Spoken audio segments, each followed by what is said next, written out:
d'évoquer Piotr en tant que scientifique. Pour le faire, nous avons le plaisir d'accueillir quelques-uns de ses collaborateurs et de ses élèves. Permettez-moi de commencer en présentant ceux qui sont autour de la table. Donc, Bernard Dujon, professeur à Sorbonne Université à l'Institut Pasteur, professeur émérite, vous tenez à le souligner. Membre de l'Académie des sciences, je pense qu'on ne devient pas émérite à l'Académie, donc membre actif de l'Académie des sciences. Voilà. Professeur Paweł Gawlik, professeur à l'Université de Varsovie, qui travaille à l'Institut de biochimie et de biophysique de l'Académie des sciences polonaises, et Aneta Konig-Gawlik, qui était la dernière étudiante en thèse de Piotr. Elle travaille actuellement, elle est scientifique, elle fait de la recherche indépendante également à l'Institut de biochimie et biophysique de PAN à Varsovie. Ok. Donc, bienvenue. Je suis sûre que personne ici ne protestera si je dis que Piotr était un grand scientifique. Mais j'aimerais qu'on discute un peu de qu'est-ce que cela veut dire exactement. Est-ce qu'il y a de la grande et de la petite science? Qui sont les grands hommes et les grandes femmes de la science? Et comment accède-t-on à ce titre? Et pourquoi Piotr fait partie de ce groupe très sélect? Paweł, peut-être on va commencer par vous. Oui, merci pour m'inviter. D'abord, je voudrais m'excuser parce que mon français n'est pas tellement excellent comme le français des autres participants au cette colloque. J'ai appris à parler français par usage en venant au labo de Piotr Slonimski, et la langue commune, la lingua franca de labo de Slonimski était du mauvais français. Du français qui était fonctionnel mais pas toujours très correct grammatiquement. Et dans une vieille, ancienne tradition académique, tradition de professeur, je vais commencer à parler de Piotr Slonimski par parler quelques mots sur moi et sur mes propres intérêts.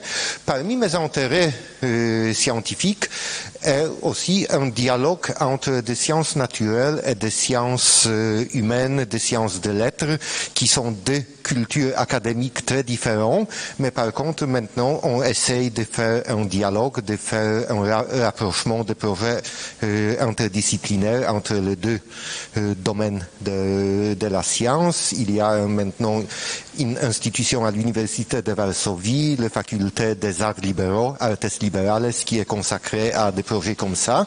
Et dans le cadre de ces poursuites, j'ai lu un article disant que une des différences culturelles entre des sciences naturelles, des sciences strictes et des sciences humaines, la philosophie, les sciences de lettres, etc., c'est que dans sciences humaines, il y a une figure d'un maître qui est très important, un grand intellectuel qui donne l'origine à toute une école de pensée, qui a ses élèves, qui est un personnage célèbre. Vous connaissez bien la vie intellectuelle en France est pleine de personnages comme ça. Et par contre, en sciences naturelles, on n'a vraiment pas besoin de ça parce que c'est plutôt objectif. On a des expériences qui donnent des résultats sont corrects ou pas, des interprétations sont correctes ou pas, des mesurements, des calculations sont corrects ou pas corrects, et ça importe peu si c'est un grand professeur ou un étudiant qui fait ça. Bon, dès que j'ai lu cet article, ma première réflexion était l'auteur n'a pas eu du privilège de connaître Piotr Slonimski. Parce que Piotr Slonimski était vraiment un exemple comment, en sciences naturelles, on peut être un vrai maître, un vrai guide. Parce que c'est vrai que les expériences de calcul fonctionnent de même façon pour tout le monde, ou ils doivent fonctionner de même façon pour tout le monde. Mais il y a des scientifiques qui nous montrent la voie comment faire la science, qui posent des questions, qui donnent des résultats fondamentaux. Parce qu'évidemment, de grands scientifiques, ce sont eux qui font de grandes découvertes. Et de grandes découvertes, ce sont des découvertes qui ouvrent de nouveaux voies, de nouvelles possibilités et de nouveaux champs de la recherche. Et bien évidemment, Piotr Słonimski a fait ça plusieurs fois.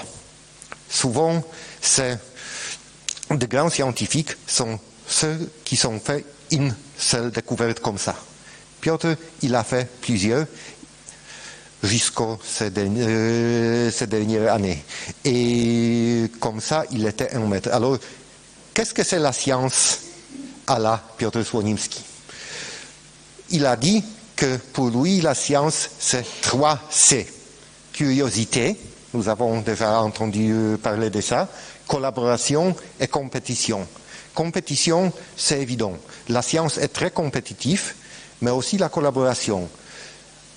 Quand on pouvait obtenir des résultats, obtenir de nouvelles découvertes par collaboration, Piotr a été toujours pour la collaboration, pour faire collaboration plutôt que la compétition. Et la curiosité. Qu'est-ce que c'est la curiosité à la Piotr Słonimski?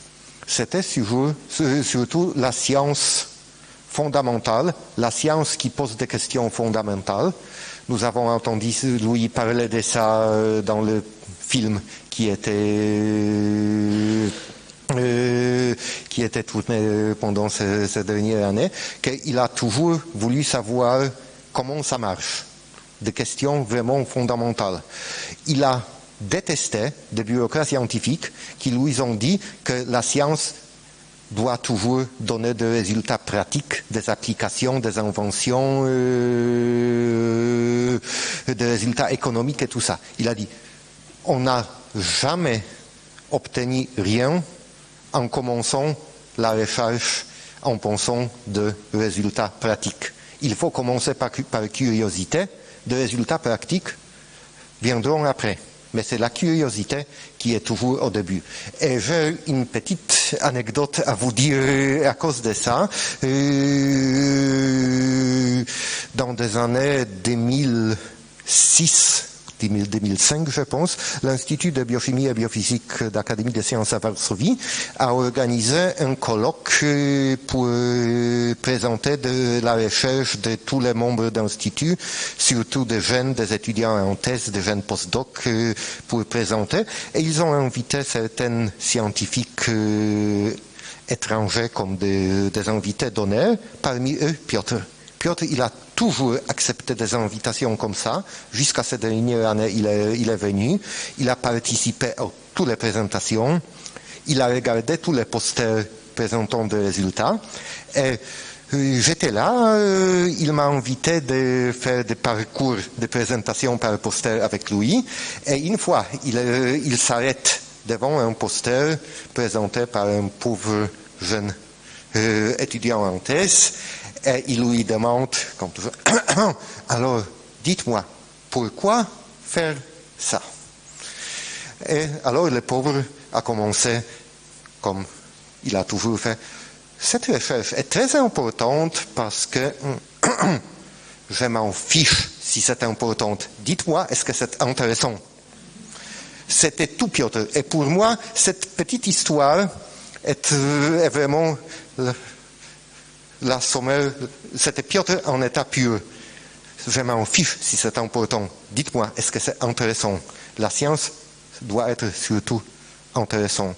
Et je pense que pour nous, c'est aussi une leçon dont on continue à essayer d'enseigner à de générations de futurs.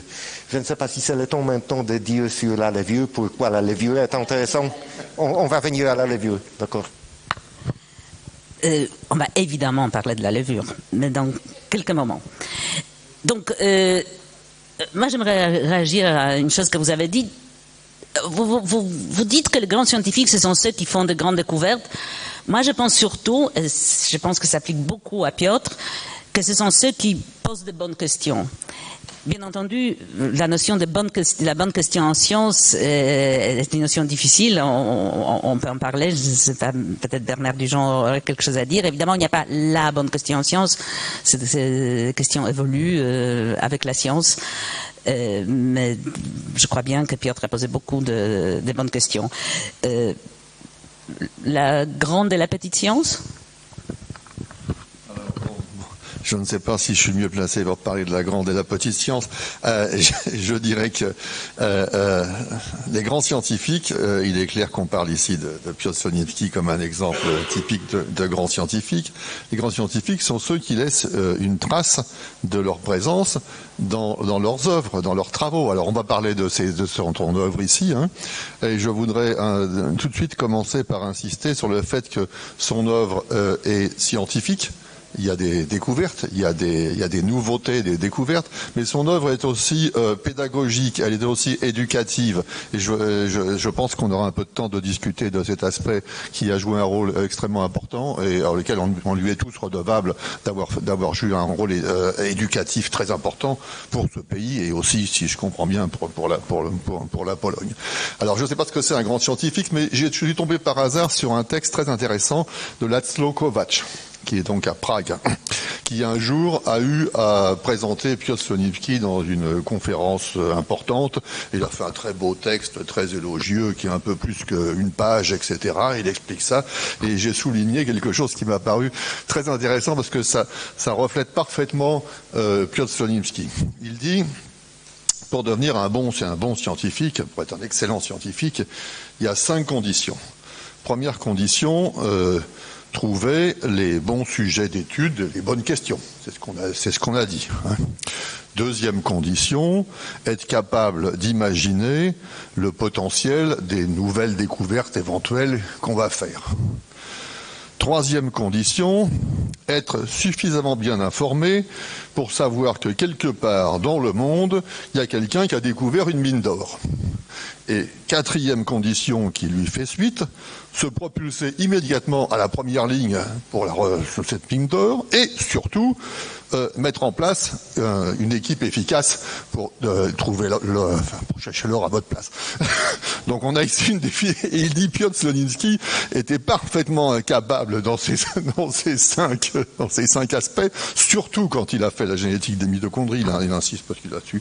Mais en fait on retrouve cette signature dans différents aspects de l'œuvre de Slonimski qui effectivement s'étale sur 6 décennies, 60 années. Donc évidemment, comme il a été dit, la science en 60 années a été complètement bouleversée, c'était complètement autre chose, et on a trouvé, on en parlera peut-être, je ne sais pas si on aura le temps, mais on a trouvé à différentes étapes des contributions de Piotr Slonimski sur des sujets qui étaient variés, mais des sujets, des mines d'or qui s'ouvraient à l'époque où ça se faisait, quoi.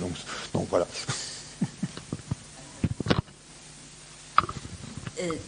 Je pense qu'on peut ajouter également à ça qu'un grand scientifique, quelqu'un qui va poser des bonnes questions et faire de grandes découvertes, a besoin d'être certes discipliné, mais surtout irrévérencieux. Et je pense que Piotr peut se mettre dans ce domaine également. Ok, donc au cours de sa vie scientifique, Piotr a vécu plusieurs révolutions en biologie. En effet, je pense que tout le monde le sait, que depuis le milieu du XXe siècle, les découvertes conceptuelles et les développements technologiques en biologie se sont accélérés et continuent à s'accélérer à un rythme étourdissant. Je ne suis pas très sûre si un rythme est étourdissant, mais c'est le mot qui me vient à l'esprit. On a commencé par la découverte de la structure de l'ADN, le déchiffrage de codes génétiques. D'ailleurs, ce déchiffrage dans ses aspects les plus subtils est toujours en cours. On ne comprend toujours pas très bien comment on lit toute l'information complexe contenue dans l'ADN. Alors, la mise en place de nouvelles méthodes qui ont mené à la possibilité de mettre en place ce qu'on appelle l'ingénierie génétique, puis à l'étude de la génomique et de sa sœur jumelle, la bioinformatique. Piotr a été témoin de tous ces événements et également un acteur actif de certains entre eux. Et c'est maintenant de ces révolutions en biologie et de Piotr en tant que révolutionnaire scientifique que j'aimerais vous inviter à parler. Qui commence? Ah ben, comme vous voulez. Révolutionnaire. Alors bon, je crois que bon... Révolution.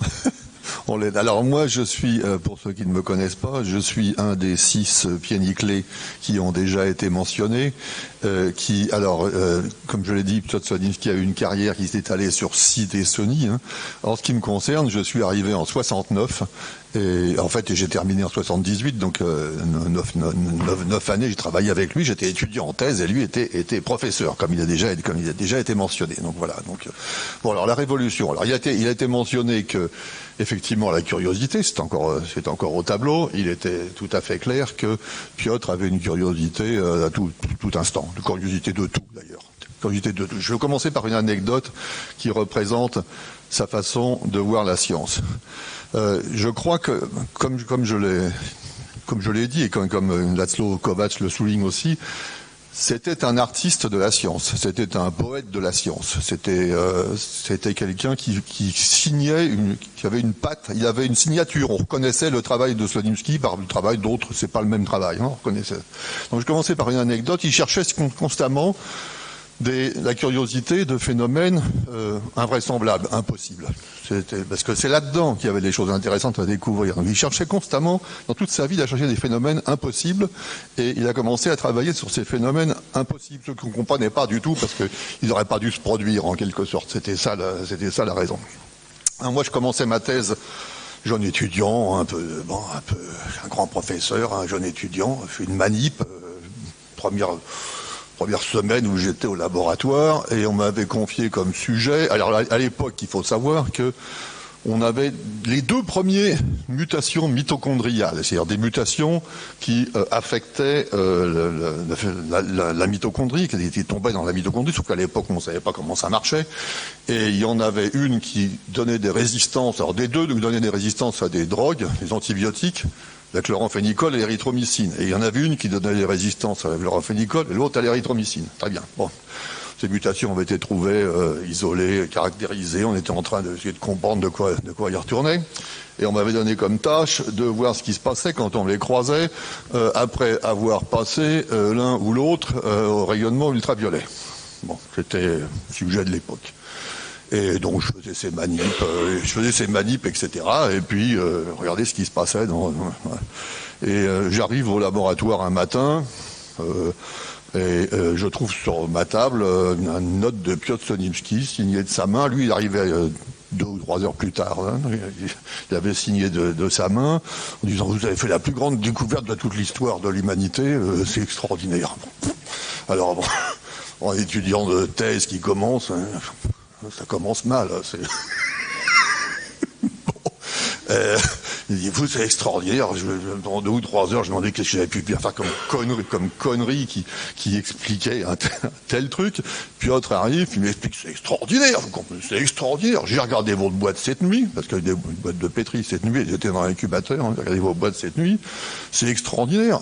Avec une simple dose d'ultraviolet, rayonnement ultraviolet, tous les mutants résistants au chloramphénicol sont devenus résistants à l'érythromycine, et vice-versa.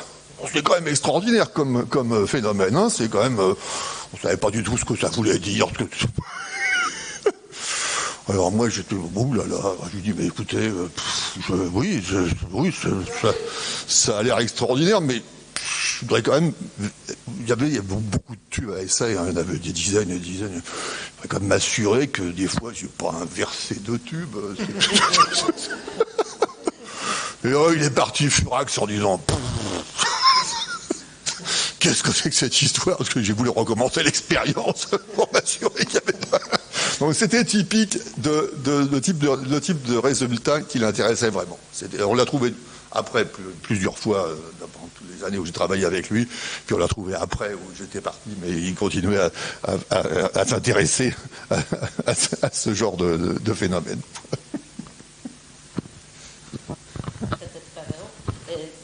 Surtout, Bernard, vous avez mentionné les mitochondries, Oui. Bon. Non. Non, on reviendra à ça, mais peut-être on va commencer avec la levure, parce qu'on peut se poser la question, qu'est-ce que c'est tellement intéressant, tellement fondamental pour étudier la petite levure? Évidemment, la levure c'est utile, ça nous donne du vin, du bière, du pain et tout ça, mais qu'est-ce que c'est scientifiquement intéressant là-dedans? En fait, c'est une idée pour laquelle il faut remonter un peu en temps jusqu'au XIXe siècle, parce que c'était un autre grand scientifique français, Claude Bernard. Il était médecin scientifique qui a eu une idée que les éléments vitaux sont de nature semblable dans tous les êtres vivants. Ils sont soumis aux mêmes lois. Alors, on peut utiliser la recherche sur certains organismes pour, après, faire des hypothèses sur les organismes comme l'homme, où on ne peut pas faire des expériences directes. Claude Bernard a été un pionnier de discipline dont il a appelé la physiologie expérimentale. Il a utilisé pour la première fois la souris comme un modèle pour étudier la physiologie d'hommes, pour étudier la médecine. Alors, tous les pauvres souris qui ont donné leur vie dans les laboratoires de médecins partout du monde, mais qui ont aussi nous donné autant de grandes découvertes, c'est l'idée des organismes modèles de Claude Bernard. Ici, vous voyez un monument aux souris de laboratoire qui existe maintenant en Russie, à Novosibirsk. Et ce qui est intéressant, c'est que Claude Bernard, il ne savait pas pourquoi sa idée était correcte. Parce que bien évidemment, cette idée est correcte, mais il ne savait pas pourquoi. Il a fallu quelques années et la théorie d'évolution de Charles Darwin pour nous dire que c'est vrai que les lois fondamentaux de biologie fonctionnent de même façon parce qu'ils deviennent des communs ancêtres. Nous avons un ancêtre commun avec des souris, pas très longtemps, une centaine de millions d'années, mais nous avons aussi l'ancêtre commun avec la levure et beaucoup de mécanismes fondamentaux dont on découvre chez la levure sont aussi applicables à la recherche chez l'homme, chez les plantes, partout, sont universels. Et la levure est un organisme modèle superbe. Elle a commencé comme les premiers micro-organismes domestiqués par l'homme. Dans l'époque néolithique, la fermentation était déjà présente dans la civilisation humaine. Le début de la science de biochimie au XIXe siècle, c'est aussi la levure. Bien évidemment, Louis Pasteur a travaillé avec la levure, avec la fermentation, mais aussi le même mot enzyme, qui est une notion fondamentale pour la biochimie, devient d'ancien grec enzymos, c'est-à-dire dans la levure, l'agent qui est dans la levure. La génétique classique, c'est déjà le temps de Piotr Słonimski, c'est aussi la levure où des découvertes fondamentales ont été faites. Après, la génétique moléculaire, la biologie moléculaire et cellulaire, c'est aussi la levure qui nous a montré comment des cellules marchent. La génomique, la science qui étudie le génome entier, c'est aussi la levure qui était parmi les premiers organismes. Et maintenant, dans notre siècle, dans notre année, où nous avons commencé d'étudier la complexité des vivants, pas uniquement les gènes pièce par pièce, mais les systèmes complexes créés par tous les gènes. Nous avons commencé à faire une cartographie des interactions parmi les gènes, parmi les protéines dans la cellule. C'est toujours la levure qui marche là, et c'est toujours la levure qui est... Alors, le choix d'organismes modèles par Słonimski était aussi une intuition vraiment très sage, très profonde. Et sa première découverte vraiment vraiment avec Boris Efroussi, c'était des années 1956-57, c'était la découverte de mutations petites colonies. Ce sont des mutations demi-temps de la levure qui perd la capacité à respirer. Et il a trouvé que les gènes qui sont responsables pour ça ne suivent pas les lois de génétique classique, de génétique mendélienne, de génétique de Mendel, très connue, quand il y a des copies dans les noyaux, la ségrégation et tout ça dont on apprend à l'école. Ça ne marche pas comme ça. Ce sont des gènes en dehors du noyau. Maintenant, nous savons que ce sont des gènes de la mitochondrie. Alors, un domaine entier, un domaine de la génétique mitochondriale était né avec des travaux de Słonimski. Maintenant, c'est un domaine énorme, un domaine toujours très actif, un domaine qui est actif dans la recherche sur plantes, dans la recherche fondamentale, dans la recherche d'évolution, en médecine aussi. Nous savons maintenant qu'il y a des maladies génétiques qui sont liées aux mutations dans la mitochondrie. Ça tout devient de la découverte de Słonimski. Et la plupart du monde qui font la génétique mitochondriale maintenant, ce sont des élèves de Słonimski ou des élèves de Słonimski ou quelqu'un qui a rencontré Słonimski ou a entendu lui parler. Il est vraiment le père, avec F aussi, il est vraiment le père de la génétique mitochondriale. Je ne sais pas si vous voulez continuer un peu sur la génétique mitochondriale. Je vais faire un commentaire, je ne peux pas m'en empêcher. Donc, je pense que vous êtes convaincus, la levure est un modèle absolument merveilleux. Mais j'aimerais, et c'est vrai, j'aimerais quand même souligner qu'il existe des questions en biologie pour lesquelles la levure n'est pas un bon modèle. Donc, il existe autre chose, il existe d'autres modèles aussi. Surtout, ne pensez pas qu'il n'y a que la levure. Oui, c'est vrai, par exemple, la neurobiologie, bien sûr, les levures n'ont pas du cerveau. Il y a certains mécanismes moléculaires qui n'existent pas chez la levure, mais quand même des mécanismes fondamentaux. Et le nombre de découvertes fondamentaux faire avec la levure est énorme. Et pourquoi la génétique mitochondriale est tellement fascinante? Je vais, pour ça, oui. Une petite explication de qu'est-ce que c'est la mitochondrie. Qu'est-ce que c'est? Je viens à ça. Mais pour expliquer tout ça, il faut encore remonter en temps. Un peu, c'est-à-dire des milliards d'années. Parce que l'histoire commence des milliards d'années. Il y a des milliards d'années, la Terre était déjà pleine de la vie. La vie a commencé il y a à peu près 4 milliards d'années. Mais c'était la vie, pas comme nous connaissons maintenant, c'était la vie très simple, limitée à des cellules de type bactérien. C'était des cellules avec des capacités biochimiques très très différentes. Ils ont colonisé tous les environnements, mais c'était toujours des cellules simples qui n'ont pas fait des structures complexes, comme par exemple notre organisme. Nous sommes des assemblages de cellules spécialisées en collaboration. Avec des bactéries, c'est pas possible. Parce qu'il y a une limite de régulation d'activité des gènes qui est une limite d'énergie disponible pour faire la régulation génétique.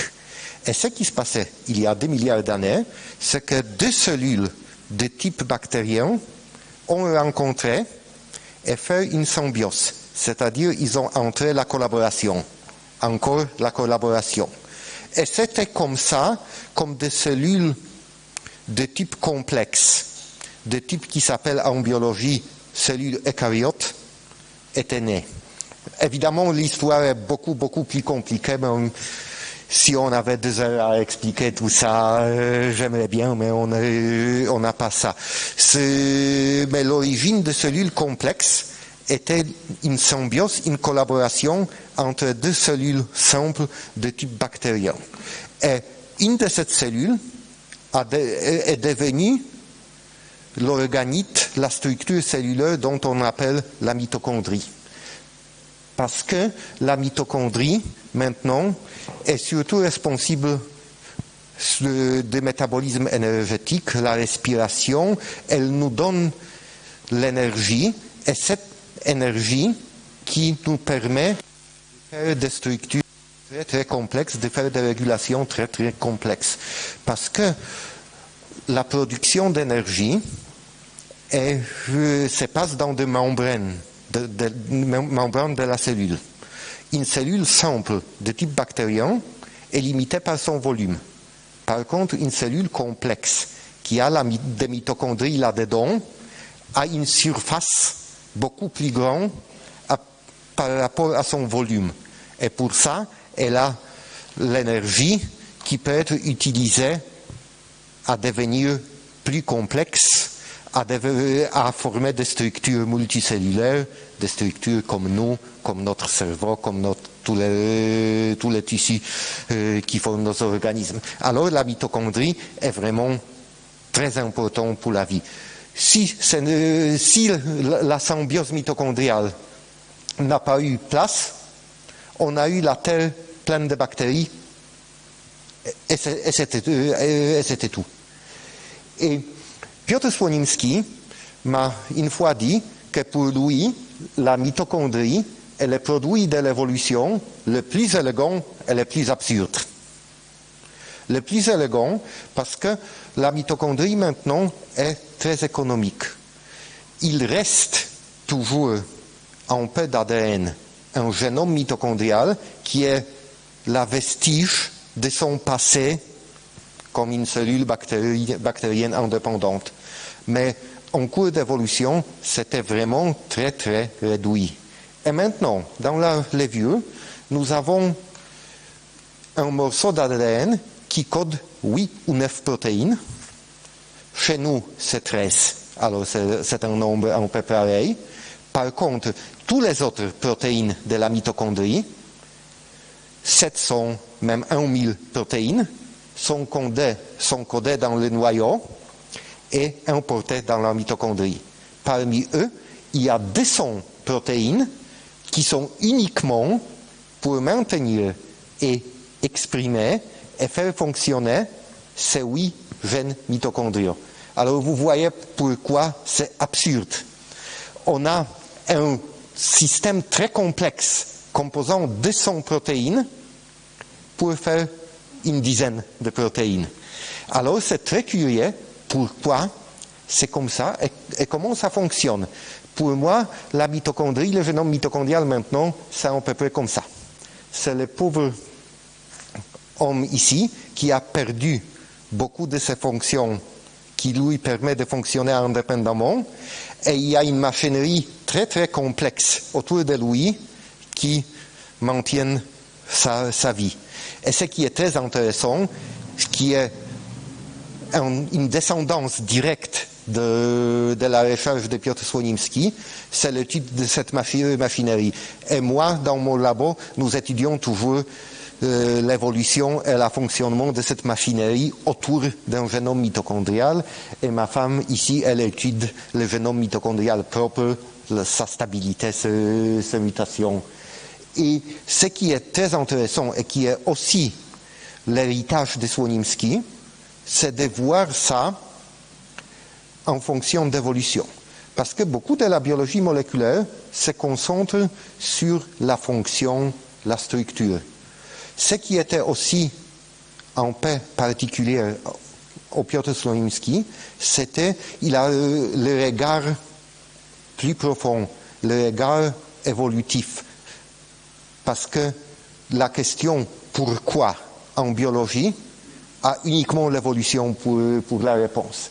Et par exemple, dans des années 80-90, il a trouvé de preuves que la compatibilité entre cette machinerie autour du génome mitochondrial et le génome mitochondrial propre peut être un mécanisme, un moteur d'évolution, un moteur d'origine des espèces chez la levure.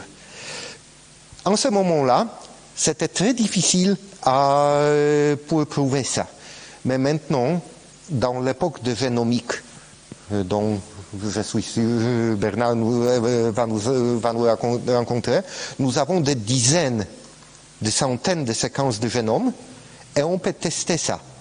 Et c'est vrai. Cette intuition de Piotr, que c'est là le jeu, la compatibilité entre le noyau et le symbio, la mitochondrie, et le moteur d'évolution, était vraiment revendiqué dans des années récentes avec des travaux d'un groupe de Taïwan de Lou et aussi ma équipe qui a travaillé sur le génome mitochondrial de notre de levure où aussi nous avons montré que Piotr était correct il y a 30 ou 40 ans. Je pense que je vais arrêter pour le moment parce que peut-être on va passer à la génomique parce que c'est la deuxième vague de biologie où Piotr il était toujours au front de la recherche. Bon. Alors je voudrais quand même revenir un tout petit peu avant de passer à la génomique pour vous illustrer pourquoi Piotr Slonimsky a travaillé sur les mitochondries. Probablement, je pense qu'il probablement, il savait pas. Moi, j'étais pas là, mais je pense qu'il savait pas. Quand je suis arrivé, ce qui était intéressant dans les mitochondries, c'était d'abord qu'on connaissait absolument rien. On ne savait même pas s'il y avait des gènes dans les mitochondries. Tout ce qui a été dit, et ça vient d'être dit, on n'en avait aucune idée. On ne savait pas du tout comment ça fonctionnait, etc. Mais on avait des expériences qui correspondaient à rien de ce que la science nous disait. Quand on faisait des mutants, c'est-à-dire en fait on prenait des levures qui étaient mutantes, qui n'étaient pas exactement pareilles que la levure d'initiale, on prenait des levures mutantes dans les mitochondries, ces levures mutantes se comportaient de façon complètement anormale parce qu'elles ne suivaient pas les lois d'hérédité de Mendel. Donc ça c'était une chose très importante. Et c'était pourquoi on cherchait à comprendre, il y avait une mine d'or visiblement, il y avait quelque chose qui se passait là, on ne comprenait pas pourquoi. Quand Piotr Slonimsky, 10 ou 15 ans avant, a découvert que dans les mutants respiration déficient, on sait maintenant respiration déficient, donc mutants qu'on appelle RO-, donc dans les années 50, quand il a découvert que les cytochromes sont des molécules essentielles pour la chaîne respiratoire, hein, c'est vraiment la chaîne respiratoire cellulaire. Quand il a découvert qu'ils avaient disparu, personne ne le croyait, parce que avoir pas de cytochrome, c'est être mort, c'est simplement on peut plus respirer, donc de toute façon c'était terminé. Donc au début c'était uniquement des phénomènes incompréhensibles et même impossibles qui attiraient et qui étaient la motivation pour continuer à aller plus loin. C'était ça le phénomène. Et quand plus tard, donc après ça on a commencé à découvrir ce qui vient d'être dit dans les années 70, puis 80, puis etc. Quand au cours des années 80 on commençait à avoir des idées sur les gènes qu'il y avait dans les mitochondries, comment ils étaient faits, etc., etc. En fait, Piotr, et ça correspond très bien à sa personnalité, Piotr s'était focalisé sur un phénomène à nouveau incompréhensible, qui était, alors il avait des mutants, il y avait plein de mutants, des centaines de mutants, il les croisait et il les cartographiait, enfin il faisait des tas d'expériences avec ces centaines de mutants, et il trouvait que, en fait, au sein, tout se passait comme si les gènes n'étaient pas les uns à côté des autres selon des chromosomes, comme on voit dans les bouquins de génétique un peu simples, mais en fait, ils étaient tous mélangés. En fait, il y avait des gènes dans des gènes. C'était ça le phénomène. Et en fait, quand je regarde, si je fais toute l'œuvre scientifique de Piotr sur 60 années, je pense que la partie la plus originale a été la partie de ces années 80, avec justement un test complètement génétique, des croisements, etc., qui permettait de montrer par la génétique que les gènes étaient mélangés les uns dans les autres. Il aurait pu aller plus loin s'il avait joint la biologie moléculaire, ce qu'il ne faisait pas. Donc en fait, on sait maintenant pourquoi les gènes sont mélangés les uns dans les autres, mais avec la génétique ne permet pas d'aller jusqu'au bout des choses toute seule. Il faut toujours ajouter un élément supplémentaire, et là-dessus, il n'avait pas fait, donc il s'est arrêté à ce mélange. Mais je pense, au plan intellectuel, le fait que les gènes étaient mélangés les uns dans les autres était une chose fondamentale. C'était pas du tout dans les bouquins de génétique, ça n'existait pas ça dans les bouquins de génétique. Une chose fondamentale qui s'est révélée vraie. Tous nos gènes sont mélangés les uns dans les autres. Hein, maintenant, on sait ça très très bien, et qui a été mise en évidence par des simples croisements entre des mutants qui par ailleurs était bizarre dans tous les domaines. Donc on avait ce phénomène de s'intéresser vraiment à ce qui n'est pas dans les bouquins, justement, ce qui n'est pas connu, ce qui est même complètement anticonformiste, enfin tout complètement autre chose, quoi. C'était vraiment ça le phénomène. Je ne sais pas si vous voulez. C'est super. Un peu sur la génomique. Alors les génomes. Alors bon, il se trouve que donc vers la fin des années 80, donc la mitochondrie commençait à devenir un peu plus claire. Ce qui fait que finalement ça avait probablement moins d'intérêt pour Piotr, je soupçonne, parce que bon, on commence à comprendre ce qui se passait, donc voilà.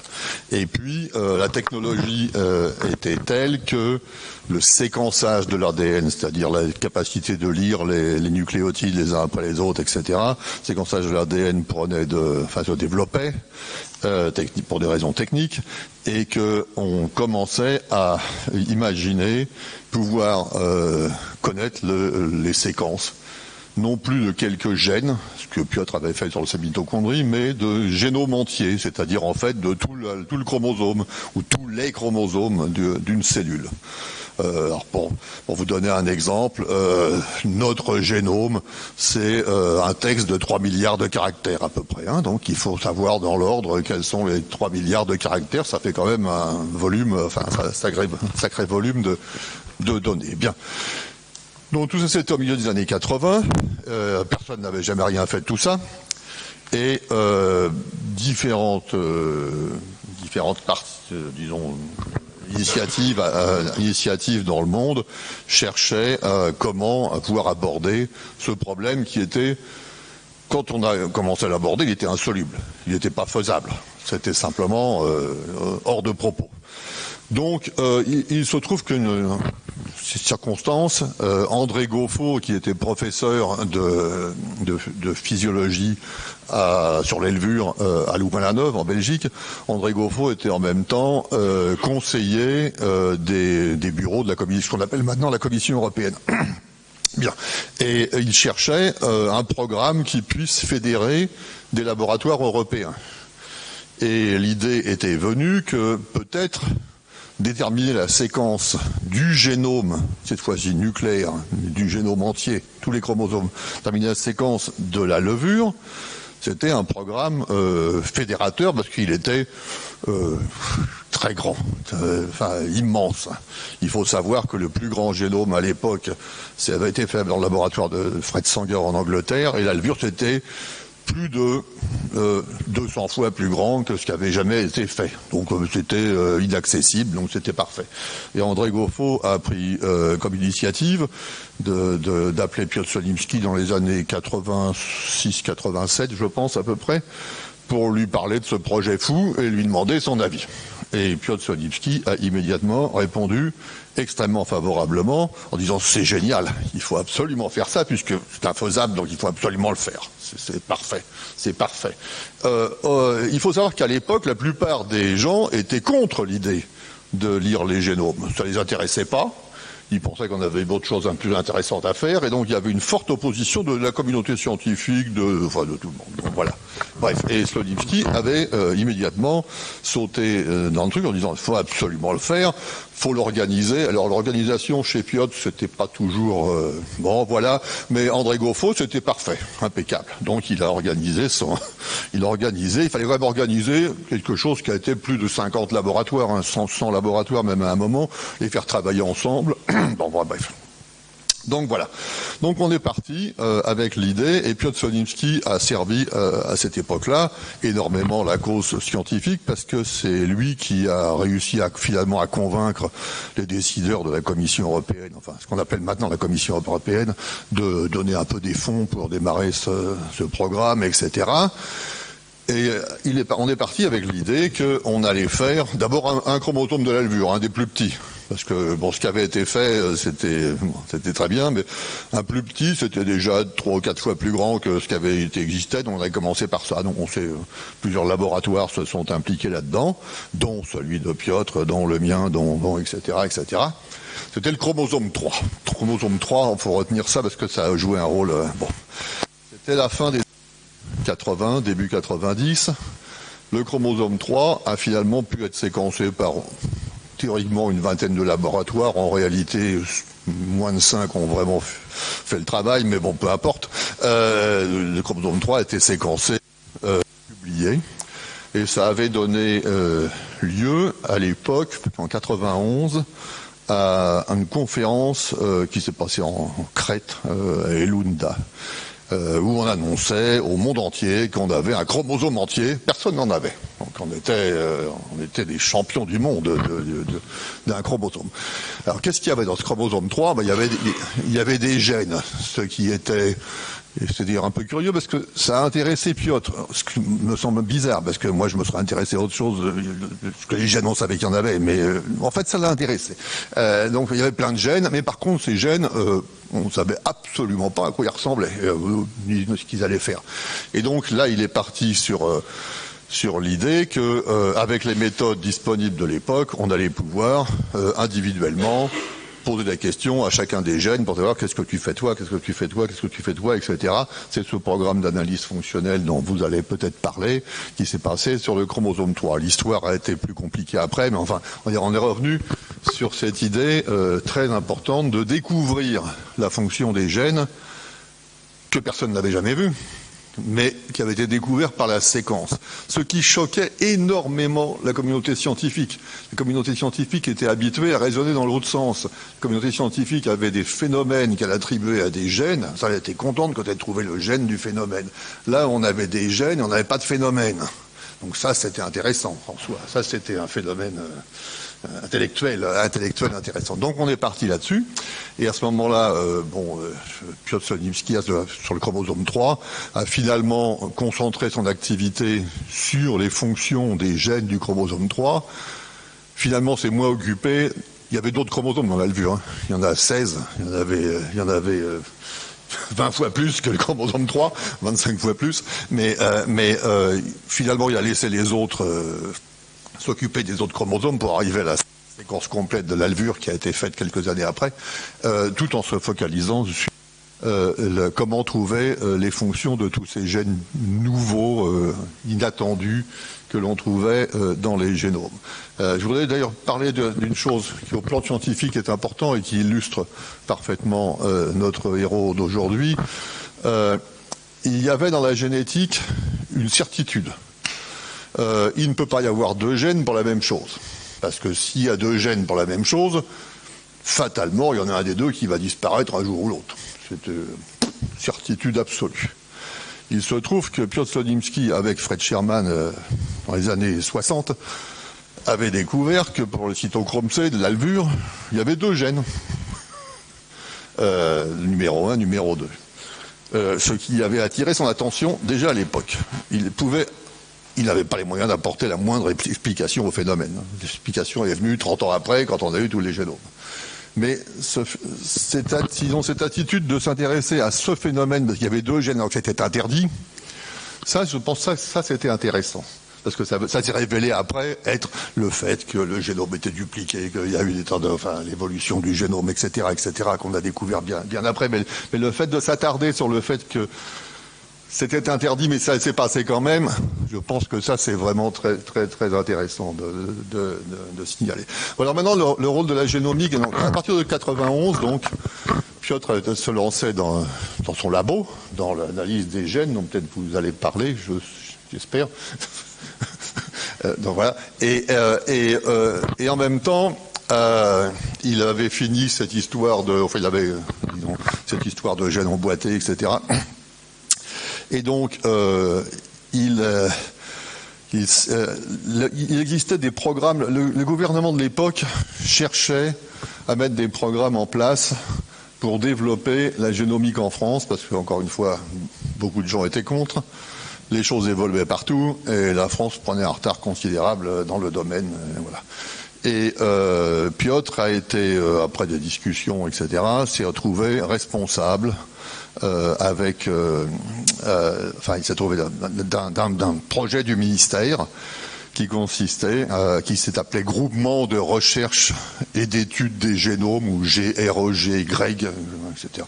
Et Piotr s'est retrouvé en 91 ou 12, je sais plus, responsable du programme du ministère, qui d'ailleurs ils étaient installés à Gif-sur-Yvette à côté du marché, donc le ministère de la Recherche était au marché de Gif-sur-Yvette. Enfin ça c'est notre... Donc voilà. Et il a immédiatement lancé des projets donc c'était l'argent du ministère.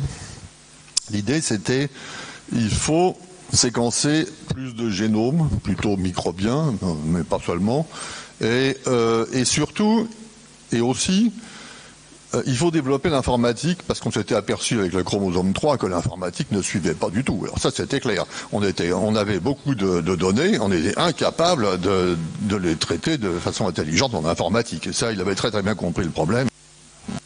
Et donc, il avait fait deux conseils scientifiques, de filiales, deux appels d'offres, un pour développer la génomique, des micro-organismes plutôt, et l'autre pour développer l'informatique en France. Ça a joué un rôle considérable.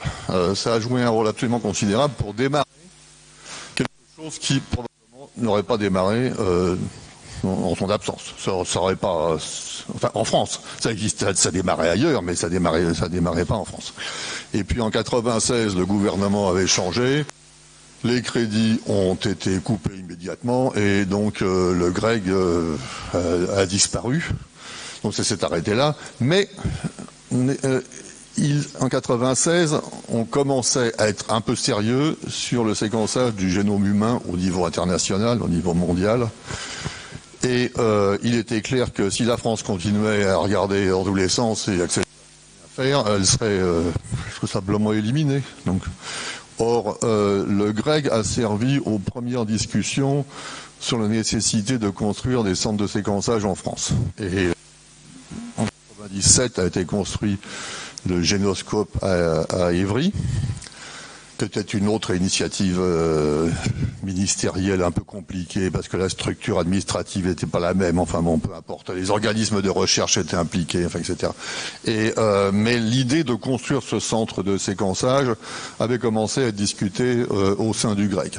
Donc, ce centre de séquençage existe toujours à Évry. Il a été essentiel parce que sans ce centre de séquençage, la France n'aurait jamais participé au génome humain, ce qui était quand même un peu idiot, sachant que la carte génétique du génome humain avait été faite à Paris, mais bon, les Français n'étaient pas capables de s'organiser entre eux, voilà, donc ça a été fait. Donc ça a joué un rôle considérable. Et puis je vais peut-être y revenir pour l'enseignement, mais le rôle de tous ces projets qui ont été faits dans les années 90 a eu un rôle éducatif extrêmement important pour les jeunes générations, parce que les étudiants qui arrivaient, les jeunes chercheurs postdoctoraux, les jeunes chercheurs, etc., ils étaient mis à travailler sur ce type de projet. Donc ils apprenaient, ils redistribuaient l'information, enfin, etc. On avait toute une dynamique qui était créée autour de ça. Donc je pense que de ce point de vue-là, l'activité de Piotr sur ce sujet a joué un rôle considérable dans le développement de la génomique française et au-delà, parce qu'il y avait des discussions internationales, etc. Il faut aussi peut-être mentionner que les projets d'analyse fonctionnelle des gènes de la levure dont Bernard vient de parler, Aneta, elle va parler plus sur le projet de chromosome 3, était aussi le premier grand projet international en biologie avec la participation officielle de la Pologne. Le mécanisme était que tous les gènes de la levure découvertes pendant le séquençage étaient divisés dans des packages de 6 et chaque laboratoire a reçu 6 gènes pour construire des mutations, pour essayer de trouver la fonction. Et des laboratoires polonais ont participé dans ce projet. C'était peut-être un des premiers exemples de participation de Pologne dans le projet européen. Bon, évidemment, nous sommes partis de l'Union européenne, mais dans les années 90-96, c'était pas tout à fait évident que nous deviendrons de propres vrais membres de la communauté européenne. Et là, scientifiquement, le projet de génomique de la levure a commencé le rapprochement entre la Pologne et l'Europe. Alors pour ça, personnellement, pour moi, c'est très très important parce que surtout maintenant, quand l'idée d'Europe rencontre des difficultés avec le Brexit, avec des nationalistes au pouvoir et tout ça, et moi je suis toujours croyant à l'idée de l'unité européenne. C'est bien de savoir que la génomique de la levure, le projet qui était partiellement fondé par Piotr Słonimski, était le projet qui a aidé à rapprocher la biologie polonaise à l'Europe. On va parler de tout ça. Moi, j'aimerais déjà vous remercier. Vous avez dit beaucoup de choses que moi je trouvais très intéressantes, mais j'aimerais faire 2 commentaires. Le premier, c'est que, évidemment, on ne peut pas imaginer la biologie moderne sans l'apport de la génomique fonctionnelle aujourd'hui. Ça, c'est donné. C'est plus possible de revenir en arrière. Toutefois, l'opposition au projet de séquençage, au début de ces projets, n'était pas uniquement due à l'aveuglement, c'était également le problème du coût de ces projets. Et beaucoup de scientifiques étaient inquiets que, étant donné que l'argent disponible pour faire de la science a toujours été limité, plus ou moins, selon des époques, on avait tous très peur que si tout l'argent va vers la génomique, il ne resterait plus grand-chose pour les autres projets. Et ces craintes n'étaient pas totalement non justifiées. La biologie est devenue une activité vraiment très chère. Et l'argent manque toujours. Donc ça, c'est le premier commentaire. Et le deuxième commentaire, c'est sur l'intérêt pour les phénomènes impossibles et sur l'effet qu'on se lance vers les technologies impossibles. Ça fait penser à beaucoup de choses. Ça peut faire penser à Alice au pays des merveilles, mais ça fait également penser à la grande idée de quel type de science faisait Piotr. Il faisait de la science fondamentale. Les phénomènes impossibles et les technologies impossibles sont le propre d'un scientifique qui s'intéresse à la science cognitive, à comprendre comment les choses fonctionnent, comment ça marche. Les applications, très bien, mais ça, c'est un autre problème. Et Piotr, typiquement, faisait ça, il faisait la science très fondamentale, il essayait de comprendre comment fonctionne la vie. Ok. Vous voulez ajouter quelque chose ? Bon, c'était la curiosité fondamentale de Piotr. Je ne sais pas si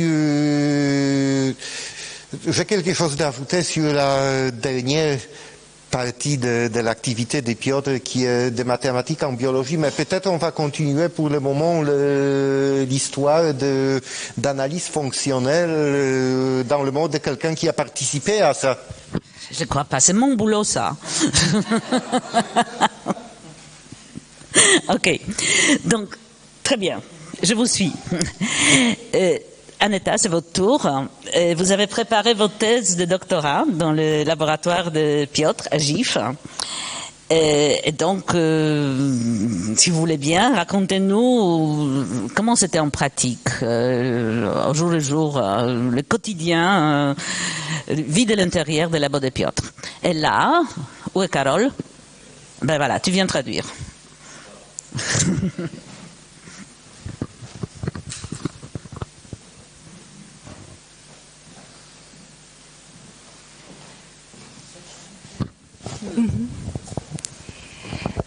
Proszę Państwa, ja zaczęłam pracować u profesora Słonimskiego w roku 1993, czyli to było w roku, kiedy zaczęły się przyszły dane z sekwencjonowania chromosomu 3 i tak jak powiedział Paweł przed chwilą, okazało się, że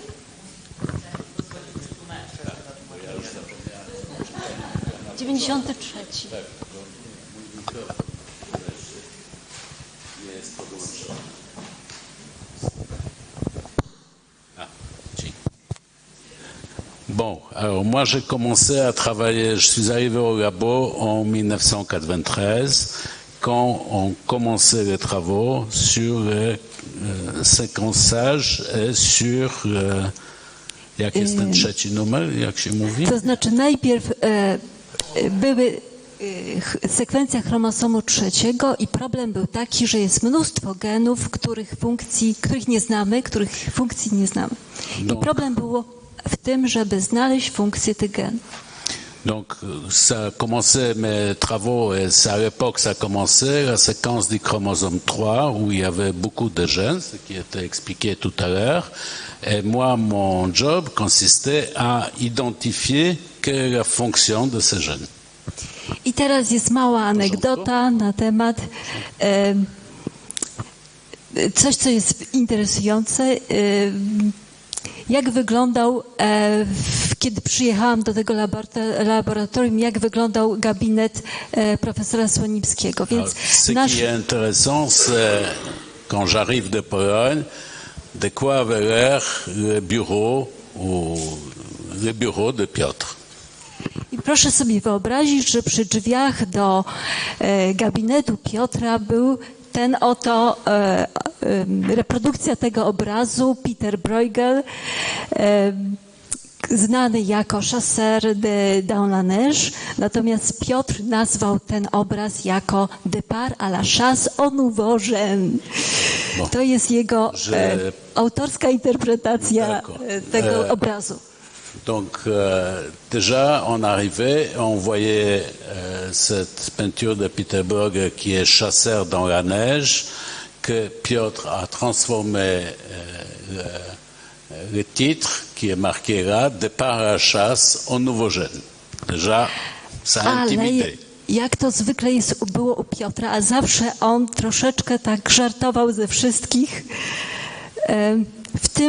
W tej całej historii jest coś trochę złośliwego, ponieważ Alors Piotr, comme toujours, il se moquait de tout le monde. Enfin, il faisait des blagues sur tout, mais przepraszam tu. Są interpretacje takie tego obrazu, że to jest powrót z nieudanych łowów.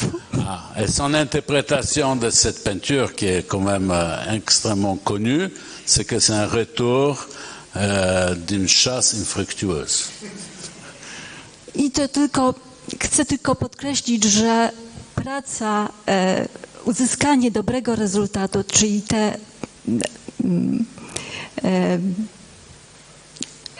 rezultat łowów, żeby to osiągnąć, jest niezwykle trudne. Jest trudno uzyskać rezultat, który usatysfakcjonuje łowczego. C'est juste pour relativiser le travail qu'il faisait, c'est pour se rendre compte qu'il est très difficile de chasser le gibier, et il faut faire face au fait qu'on puisse retourner de la chasse sans butin, si je peux dire, ou sans le gibier. I teraz krótko, żeby opowiedzieć, co robiłam u profesora Słonimskiego i co było treścią mojej tezy. Od razu... Alors, nie, może pani kontynuować, ale peut-être rapidement je vais dire szybko się wytłumaczę, dlaczego nie mówię po francusku. Dlaczego nie mówię po francusku?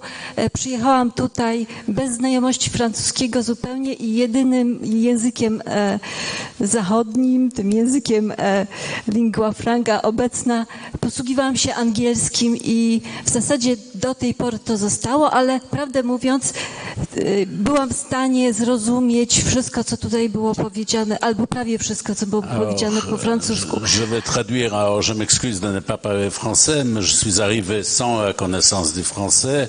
Je me suis exprimé en lingua franca, c'est-à-dire en anglais. Je fais ma thèse, też po angielsku, tak? Thèse. Oui, je fais ma thèse en anglais. Mais j'ai pu comprendre tout ce qui a été dit précédemment. Je dirais que c'est peut-être un peu plus que moi, parce que moi, je n'ai pas encore tout compris, encore que j'ai compris beaucoup aujourd'hui. Więc zajmowałam się genetyką, tak zwaną genetyką odwrotną. To znaczy... przepraszam. Point de départ, séquence... Dla mnie... Séquence connue... Poczekaj. La génétique inverse. Ça y est, je me suis retrouvé. Bon, vous avez tout compris. Mieux que moi. Proszę bardzo. Już potem słucham. Ta praca, prawdę mówiąc, nie polega tak bardzo na polowaniu, jak na pracy detektywistycznej. C'est plus un travail de détective que la chasse. Punktem wyjścia jest sekwencja. Sekwencja, która ma początek, sekwencja kodująca białko, sekwencja, która ma początek, treść, czyli sekwencję kodującą i koniec. I podejrzewamy, że ta sekwencja oznacza, że jest genem. I hipoteza jest taka, Écoutez, że... tout ça c'est traduit, donc je vais pas me ridiculiser en essayant de traduire. J'ai juré que je n'allais pas faire la traduction, mais allons-y. Donc, qu'est-ce que c'est cette chasse en gènes? On commence par une séquence qui code pour une protéine. Cette séquence doit avoir un début, un signal qui dit début, la séquence qui contient le code pour la protéine et la fin. Une fois qu'on a ça, on dit cela peut être un gène. Zatem nasza hipoteza jest taka, że ta sekwencja jest genem. I teraz co trzeba zrobić, żeby sprawdzić, czy to jest prawdą? Trzeba przeprowadzić tak zwaną analizę funkcjonalną. Analiza funkcjonalna genu, czyli znalezienie... Pani musi się od czasu do czasu zatrzymać, bo ja nie jestem w stanie... Okay. Więc comment on vérifie que cette hypothèse, que la séquence qu'on regarde est un gène? Il faut faire une analyse fonctionnelle. I bardzo prosto ona polega po prostu na tym, że ten gen usuwamy z genomu i sprawdzamy, jaki jest rezultat takiego przedsięwzięcia. La façon classique d'aborder le problème, c'est enlever le gène du génome et regarder quelles sont les conséquences fonctionnelles, comment la cellule va fonctionner en absence de ce gène. Tutaj jeszcze raz chcę podkreślić tę różnicę między odwrotną genetyką i klasyczną, bo w klasycznej genetyce mamy funkcję, mutację, jakąś cechę organizmu, która nas interesuje. Chodzi nam o to, żeby sklonować gen, wyekstrahować gen, który tą funkcję spełnia, a potem ten gen analizujemy. Natomiast w trakcie analizy genetyki odwrotnej najpierw mamy sekwencję gen, wykonujemy i inaktywujemy ten gen i potem analizujemy jego funkcję, czyli w pewnym sensie jest jakby odwrotna sekwencja zdarzeń, co tłumaczy, dlaczego jest taka terminologia, dlaczego jest taki termin. Donc ici, c'est une explication dont Bernard a déjà parlé. Dans la génétique classique, on a ce qu'on appelle le phénotype, un comportement d'une cellule de levure dans ce cas. Une fois qu'on a identifié les phénomènes, on essaye d'identifier les gènes qui codent dont la mutation donne lieu à ces phénomènes. Donc clonage d'un gène, et ensuite on analyse les gènes clonés. Dans la génétique inverse, on commence par une séquence, on soupçonne que c'est un gène, on s'en débarrasse, et on analyse la fonction, ce que nous appelons le phénotype.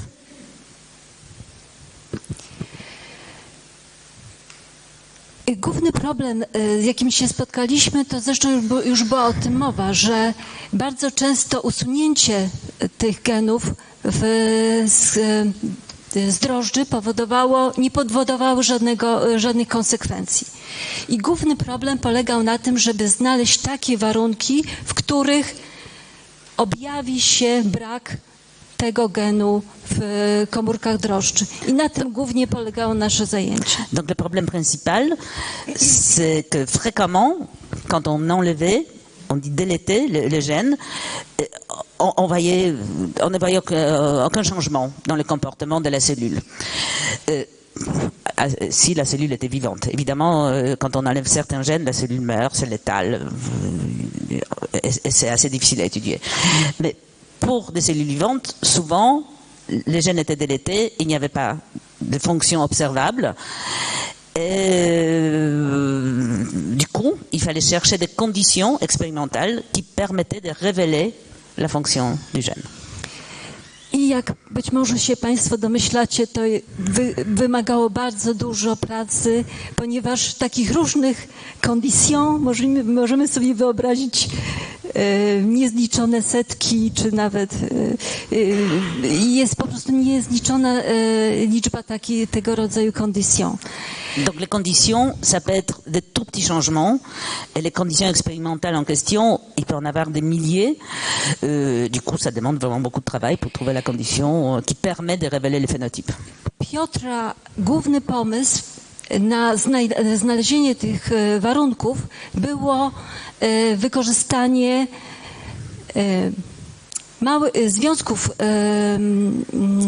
związków chemicznych, które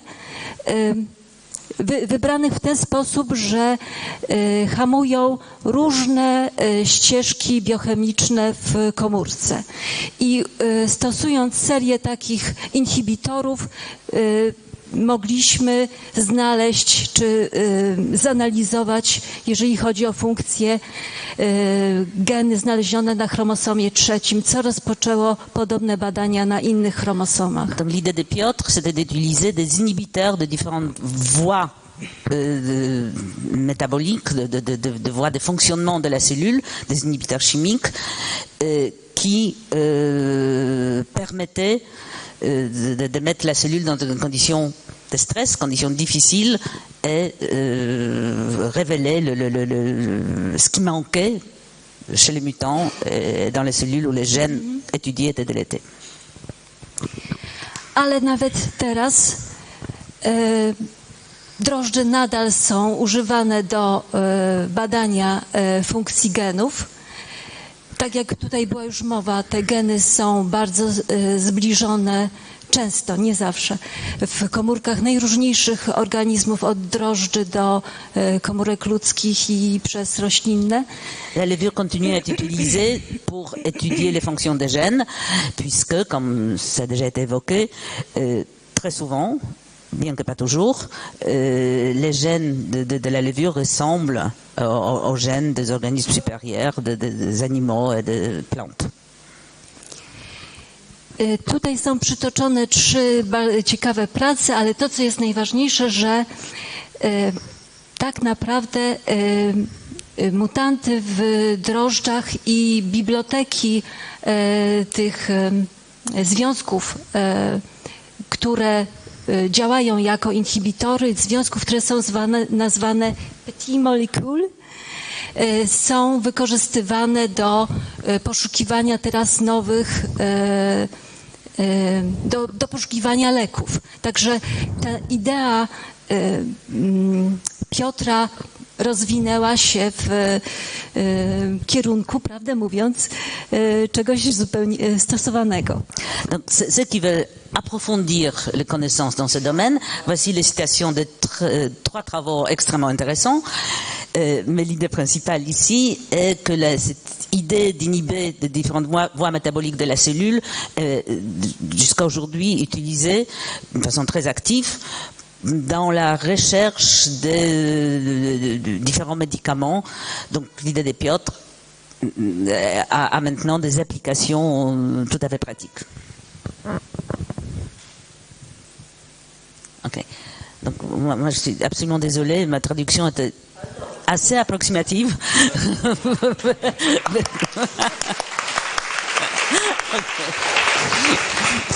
Que d'émotion. Vous voulez dire quelque chose? Je voudrais ajouter que le troisième article sur la recherche de médicaments en utilisant des mutants de levure était le produit d'une collaboration franco-polonaise avec des élèves de Piotr Słonimski en participant. On reviendra à ça, mais est-ce que c'est le temps pour dire des dernières années des travaux de Piotr? Très bien. Bon. Alors, dès qu'on a commencé, comme Bernard a dit, à séquencer des génomes, trouver des milliers de gènes, c'est devenu clair qu'il faut pas uniquement l'informatique comme un outil de stockage des données et d'analyse des données, mais il faut, pour aller plus profondément, il faut marier la biologie avec des théories de mathématiques pour trouver peut-être des lois générales qui gèrent l'évolution et la structure du génome. Et Piotr est devenu très intéressé à ça dans les fins des années 90, c'était 96, 97, dont il a commencé ça. C'était aussi lié à l'événement de 1996 quand le nouveau gouvernement a fermé son projet de laboratoire et il m'a dit quelque chose. C'est ça, la photo ici, c'est comme moi, je me souviens de Piotr, c'était son bureau à cette période et il m'a dit: le bureaucrate, il a ajouté quelques mots très colorés en polonais, les bureaucrates m'ont dit que je ne pouvais plus gérer les laboratoires parce que je suis trop vieux. Alors, j'ai appris la programmation pour étudier la génomique théorique. C'était extraordinaire. À cet âge, il a appris la programmation, en fait, avec l'aide de son gendre, de mari de sa fille, Joël, qui a beaucoup aidé Piotr avec ça, mais c'est vrai qu'il a appris les fondements de la programmation et il a commencé à chercher des lois générales statistiques de génome. J'ai eu de la chance de participer à ce projet. À cette époque-là, on a eu 4 génomes séquencés. 4. Et dans ça, c'était des génomes bactériens. Il a trouvé une loi qui donne une formule très très simple à le nombre de gènes dans des familles. Nous avons déjà dit une chose impossible, qu'on peut avoir des gènes pareils qui font une même chose ou des choses pareilles.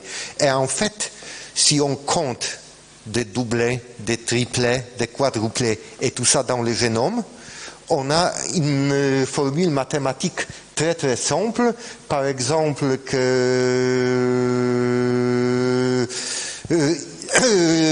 qui sont des divisions par 2, par 4, par 8, etc. Il a présenté ça dans la conférence de microbiologie aux États-Unis. Il n'a jamais publié ça dans un article, mais il a présenté ça dans une conférence. Et après, pour approfondir ses études, il a commencé la collaboration avec un jeune mathématicien polonais, Dr Jan Radomski, et ils ont continué à faire la génomique théorétique, très mathématique, parce que Piotr, il ne pouvait plus gérer le laboratoire, faire des expériences, travailler avec des boîtes de pétri et tout ça. Alors il a travaillé avec l'ordinateur, il a eu cet mathématicien qui a fait tous les modèles mathématiques, la programmation et tout ça, et ils ont continué de faire ça jusqu'au fin. Le dernier article, la dernière publication a été soumis aux publications à l'an 2010, accepté en 2012. Alors c'était soumis et non après sa mort. Alors jusqu'à ce dernier jour, il a continué de poser des questions, de chercher avec des outils théorétique avec des outils de programmation. Et aussi pour ça, l'idée de collaboration entre la mathématique et la biologie, qui est une idée qui est très promettante dans la biologie d'aujourd'hui, c'est une idée qui est très forte en Pologne, surtout à Varsovie, dans le département de mathématiques et informatique. Nous avons beaucoup de gens qui s'occupent de questions de biologie, et c'est aussi une partie d'héritage de Piotr. Très bien. Je pense que nous arrivons à le dernier chapitre de notre... Oh, vous voulez ajouter quelque chose, Bernard? Non, avant que je passe à l'aspect franco-polonais, est-ce que vous voulez ajouter quelque chose sur la génomique et bioinformatique? Non, c'est pas sur la génomique et l'informatique, c'est sur l'aspect formation, éducation que j'avais mentionné. Je ne sais pas si on voulait en parler maintenant ou après. Après. Dans 3 secondes. Après. Dans 3 secondes, juste après mon introduction. Parce que je pense que l'éducation va faire partie de ce dont j'aimerais qu'on parle justement maintenant. Je voulais commencer par dire que la science est une activité internationale par excellence. On peut considérer que les scientifiques sont les citoyens du monde. Mais quand même, les scientifiques travaillent dans certains pays, laissent leur empreinte la plus forte là où ils sont, là où ils exercent leur métier. Pour Piotr, bien qu'il a travaillé en France, cette empreinte, cette influence est particulièrement forte, aussi bien en France qu'en Pologne. Et je pense que l'éducation, et l'implication de Piotr dans l'éducation fait partie de cette empreinte. Et je voudrais maintenant qu'on évoque les traces de Piotr, ce que Piotr nous a laissé, l'héritage de Piotr en France et en Pologne, et également qu'on parle de ce pont que Piotr a su créer, nourrir entre nos deux pays. Est-ce que vous voulez commencer par l'éducation ? Je peux commencer par ça, mais par quelque chose qui est international. C'est parce que c'est pas forcément connu de tout le monde ici. Il existe des conférences. Les scientifiques font des conférences nombreuses. Ils sont tout le temps dans l'avion, tout le temps en train de voyager. Ils font le tour du monde. Ils sont partout. Parfois trop d'ailleurs. C'était pas toujours comme ça. Dans les années 40, il y en avait un peu moins. C'était bon. Je voudrais mentionner un colloque, une conférence qui est devenue une conférence internationale actuellement de génétique et de biologie moléculaire des levures, qui a lieu tous les 2 ans. On doit en être, je sais pas quoi, la 20e séance à peu près. Elle a commencé en fait, elle a commencé en 61, de façon confidentielle, à Carbondale, dans l'Illinois. Mais en 63, elle a commencé à Gif-sur-Yvette, et à l'époque, Piotr a commencé. Il y avait 30 personnes à l'époque. Et puis c'est devenu, ça a grandi avec les années, c'est monté à 1300 à une époque, enfin bon, etc. C'est retombé à 500, je crois, l'été dernier, enfin, etc. Donc il y a cette conférence internationale. Il y en a beaucoup d'autres qui ont été faites sur le même modèle, qui sont un peu en compétition. Il y en a même un peu trop d'ailleurs, mais voilà. Cette conférence internationale est très importante parce que il se crée une communauté de scientifiques qui d'ailleurs est très soudée dans le cas des levuristes, dans lequel Piotr était présent, effectivement, et son importance était pour souder cette communauté était tellement importante qu'en fait, en 1982, alors Herschel Roman était le premier président de cette conférence, qu'on a fini par appeler pape. Et on a fini par appeler, en 1982, Herschel Roman était trop ancien, donc on cherchait un nouveau pape. Et alors, il y a eu une élection à bulletin secret, et on a eu une fumée blanche, et Sonimsky est sorti et est devenu pape. Donc il est resté pape de cette conférence jusqu'en, je crois, je sais plus combien, enfin une dizaine d'années, peut-être une quinzaine d'années, il était pape de cette conférence internationale. Bref. Bonne question. Yann Does, Bref, et donc voilà. Et ces conférences ont un rôle très important parce qu'elles permettent à la communauté d'échanger des données, etc. D'ailleurs, je vais dans 15 jours à une autre conférence qui est poussée après, qui est Cospring Harbor, mais qui est du même style, qui est une conférence de levuristes du même style. Ça, c'est un aspect très important. Et pour les jeunes, assister à ces conférences, c'est se plonger dans le monde réel de ce qui existe, des chercheurs qui existent dans le monde, qui sont des dizaines et des dizaines de laboratoires, même des centaines de laboratoires, et donc ça c'est très important. Et puis le deuxième aspect éducatif, ça a déjà été un peu mentionné, placez-vous en 1960, dans les années 60, en France, la génétique n'était même pas enseignée dans les universités, elle n'existait pas. Elle était simplement absente. Il y avait pratiquement pas de professeur de génétique. Les Russie en était un, mais il y en avait, bon, voilà, c'est un seul pour tout le pays. C'était pas beaucoup. Et donc, quand on a commencé à nommer, alors Piotr-Sonivsky a été nommé, je sais plus, en début des années 60, comme professeur à ce qui s'appelait après Paris 6, Pierre et Marie Curie, maintenant Sorbonne Université, parce qu'on change de nom tous les 5 ans pour tromper l'ennemi. Donc, donc il était professeur avec Madeleine Gans et d'autres. Ils ont fondé ce certificat de génétique. Donc, c'était quoi un généticien? C'était quelqu'un qui avait été reçu au certificat de génétique. Hein. Ça, c'était voilà, un généticien. Et donc ça, c'était le bac plus 4. Et puis ils ont fondé, très peu de temps après, ce qu'on a appelé le DEA de génétique. Le DEA Slow, comme il a déjà été dit ici, a dû être fondé fin des années 60, je crois, quelque chose au milieu des années 60. Il a duré une trentaine d'années, alors ça c'est au niveau 5 années après le baccalauréat, hein, c'est un bac plus 5, et donc on formait chaque année une quinzaine, parfois une vingtaine d'étudiants, donc multiplié par le nombre d'années, 30 années, ça veut dire qu'il y a 500 ou 600 scientifiques qui sont passés par cette formation qui avait été initiée par Piotr et Madeleine Gans, disparue récemment à un âge assez avancé d'ailleurs, donc qui avait fait cet enseignement, qui a joué un rôle absolument considérable parce que en fait, à partir des années 70, il commençait à y avoir des gens formés dans ce domaine qui ensuite ont essaimé. Alors le gouvernement a trouvé que c'était bien d'en mettre à Marseille, à Bordeaux, Strasbourg et ailleurs. Donc on a formé toute une génération de gens qui sont allés dans le pays, qui eux-mêmes ont formé leurs collègues, enfin, etc. Donc on est probablement la troisième génération, je sais pas. Enfin, maintenant, il y en a beaucoup, quoi. Avec ça. Mais je pense que cette notion est pas forcément toujours connue des gens, mais fondamentale, parce que sinon, on n'aurait peut-être pas eu ça dans le pays.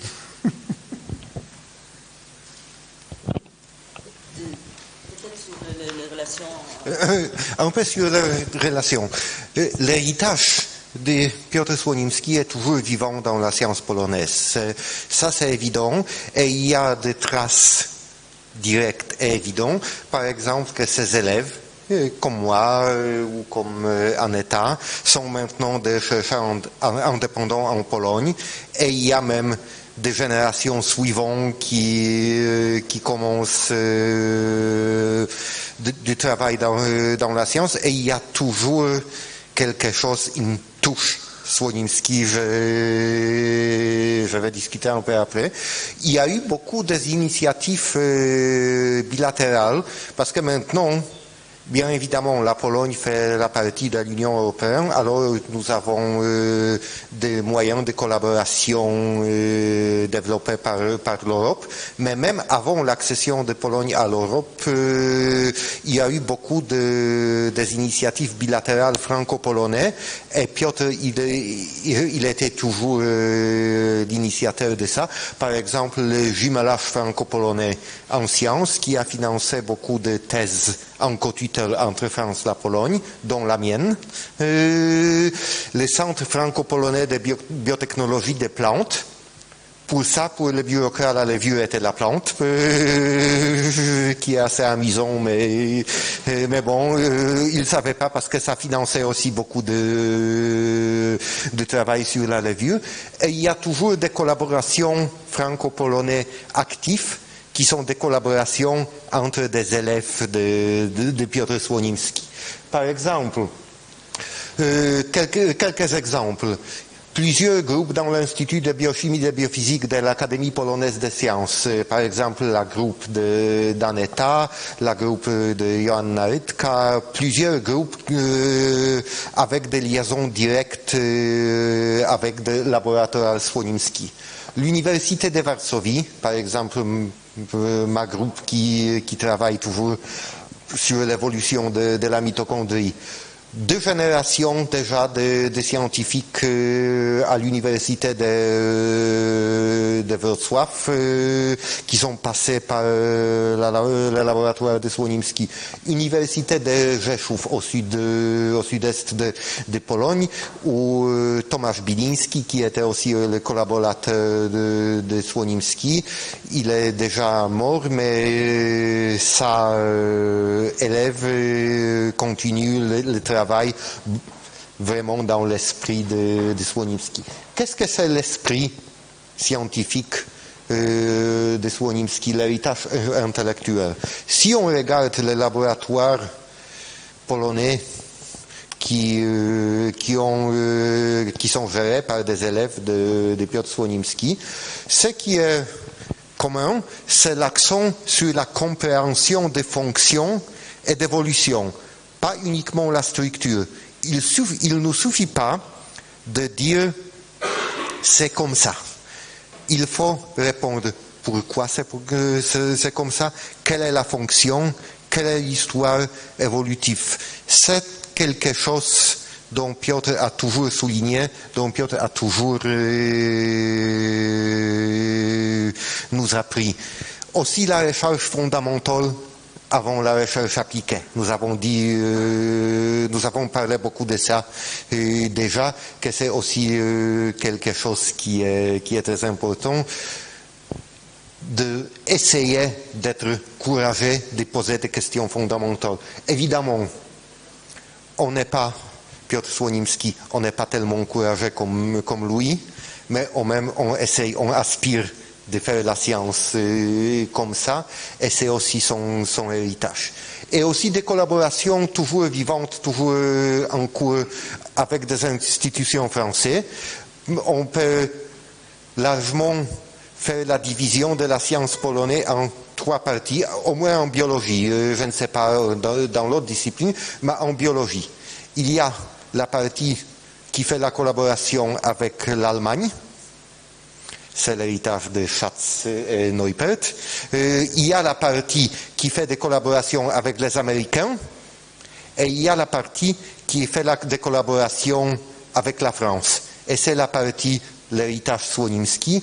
Et nous avons toujours des collaborations en cours avec Gilles-sur-Yvette, avec Nathalie Bonnefoy et avec Bordeaux, avec Jean-Paul Dirago qui est là parmi nous, qui est aussi un élève de Piotr, maintenant directeur de recherche à Bordeaux. Et la collaboration est toujours continue. Il y a toujours, on sort toujours des articles ensemble. C'est une collaboration, c'est une relation internationale très vivante, très forte, qui était toute commencée, initiée par Piotr. Et je voudrais finir par une note un peu plus personnelle, une coda personnelle. Il y a 10 ans, Piotr me manque encore. Comme Piotr, je suis athée. Je ne crois pas à l'existence d'esprit après la mort.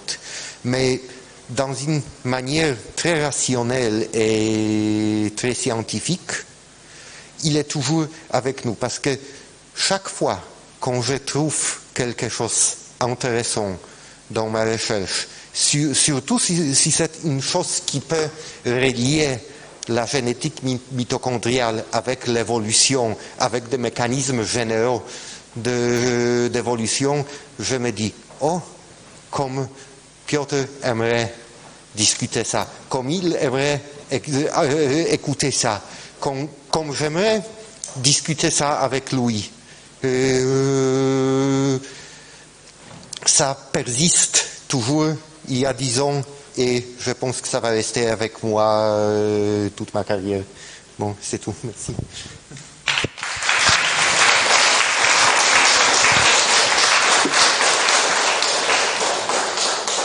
Je pense que le temps passe. Vous saviez que les scientifiques étaient si bavards? Je pense que le temps passe, mais nous avons encore le temps de discuter avec vous. Est-ce que quelqu'un voudrait intervenir? Poser des questions à un de nos panélistes ou intervenir tout simplement? Merci. De nouveau, je voudrais laisser la parole à Piotr. Cette fois-ci, ce sont des extraits d'entretiens qu'il a accordés à la presse polonaise. Ça a commencé en 1965. Il a commencé en 1965 et le dernier entretien avec la presse polonaise a eu lieu en 2008. Donc là, il faut que je remercie tous mes traducteurs qui m'ont traduit non seulement tous ces entretiens, mais aussi la biographie polonaise de Piotr. Donc je pense à Barbara et Jan Brunner qui ne sont pas là pour des raisons de santé. Je pense aussi à Elisabeth Kilakowski qui est là, qui m'a beaucoup aidée. Et enfin, une autre absente pour des raisons de déménagement, mais à qui je dois énormément, c'est Christina Bourneuf.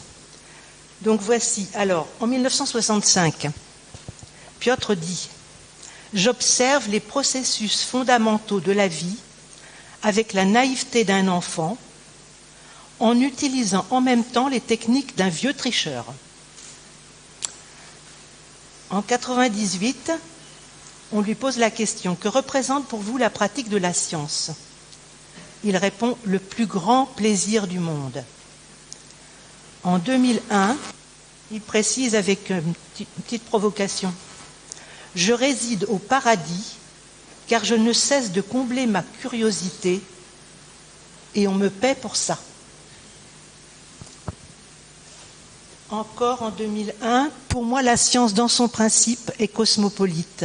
Je n'aime pas le terme international parce qu'il suggère que la science s'effectue entre les nations. Elle ne se situe pas entre les nations, mais au-dessus d'elles. Ensuite, alors la curiosité. Donc, toujours dans un entretien à la presse polonaise. La curiosité est le don du ciel le plus merveilleux, l'une des plus fortes motivations de l'homme. Par quoi commence l'histoire de l'humanité dans la Bible ? Le travail scientifique repose sur 3 choses, mais ça vous l'avez dit. La curiosité, la collaboration et la compétition. Ces 3 éléments sont indissociables et tous 3 également importants. Sans eux, il est difficile de faire des découvertes intéressantes. De nos jours, un scientifique ne peut pas être un solitaire. Une large collaboration entre chercheurs est une nécessité absolue. Et enfin, sans la concurrence, il n'y a pas non plus de progrès scientifique. En décembre 2008, il faut que la science soit un apostolat. La science n'a pas de but déterminé et son unique motivation est la conquête du savoir et la satisfaction de la curiosité. Stendhal a bien exprimé cela, le bonheur d'avoir pour métier sa passion. La science ne doit pas non plus être utile à quelque chose à brève échéance, évidemment. Ce qu'il en sera plus tard, personne ne peut le prévoir, bien que, à ce qu'il paraît, les accomplissements des sciences fondamentales puissent être utilisés en fin de compte. Est-ce un bien, est-ce un mal ? Ça, c'est une autre affaire. Mais pour moi, la caractéristique fondamentale de l'être humain, c'est la passion. Alors, je voulais terminer, toujours en 2008, parce que c'est quand même son dernier entretien.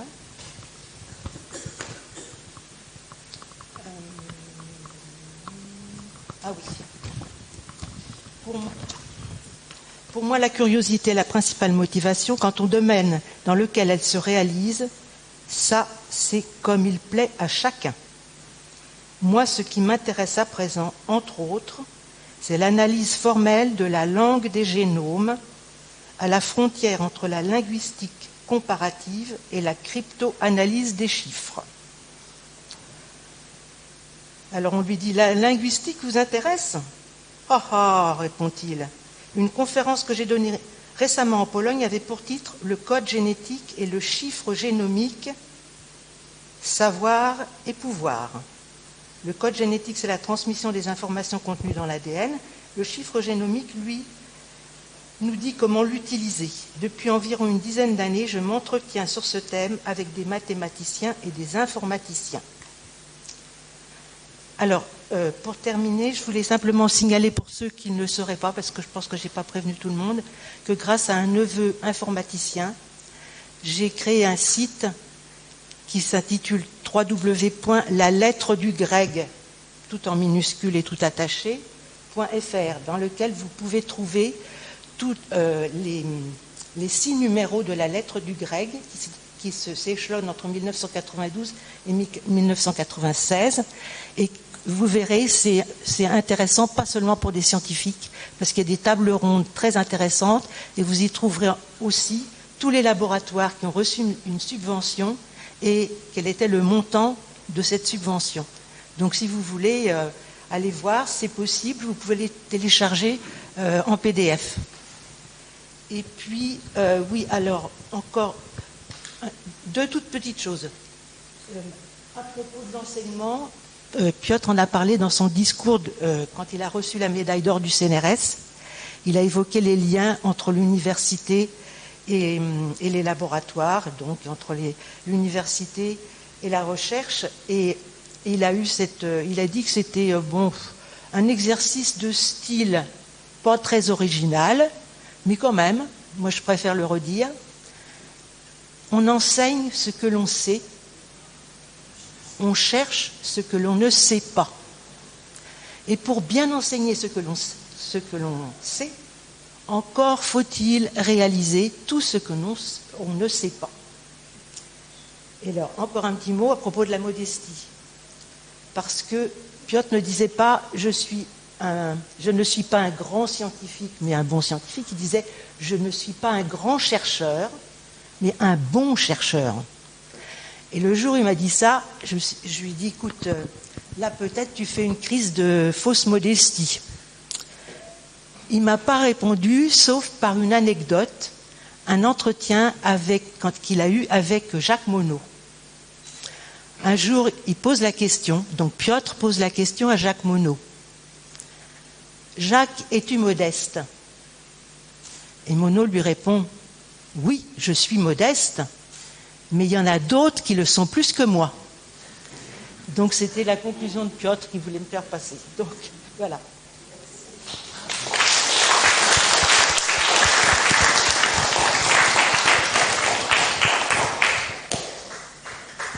Je pense que nous avons encore un tout petit peu de temps.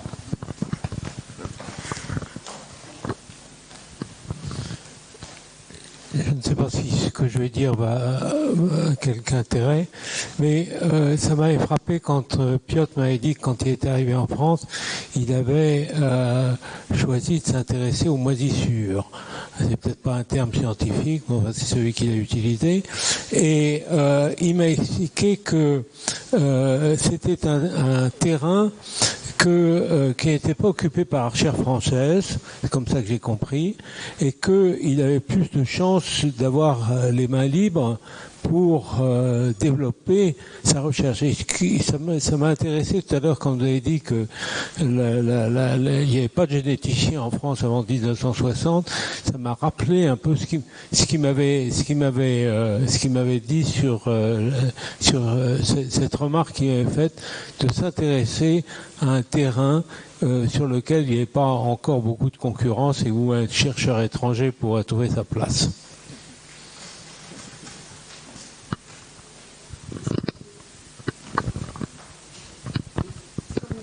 J'ai plusieurs fois entendu que Piotr était tout près du prix Nobel. Alors ma question est double. À quel stade, éventuellement, il aurait dû l'avoir et pourquoi il ne l'a pas eu? Oh, Bernard. Si. Je ne suis pas le comité Nobel, hein, je ne sais rien. Non. J'ai entendu parler de ça. quand il y a eu la découverte des introns. Donc ça, c'est l'histoire que je vous ai déjà dit sur les gènes entremêlés. Là, tous les gènes sont entremêlés entre eux. J'ai entendu parler de ça à ce moment-là. Piot n'a pas découvert les introns vraiment. Il a découvert des mécanismes génétiques qui, à la suite, sont devenus des introns, mais il n'a pas vraiment découvert les introns. Ceux qui ont eu le prix Nobel sur le sujet avaient découvert les introns du point de vue matériel. Ils avaient fait des expériences, voilà. Maintenant, le prix Nobel, il y a plus de gens qui ne l'ont pas que de gens qui l'ont. Hein. Ça, c'est...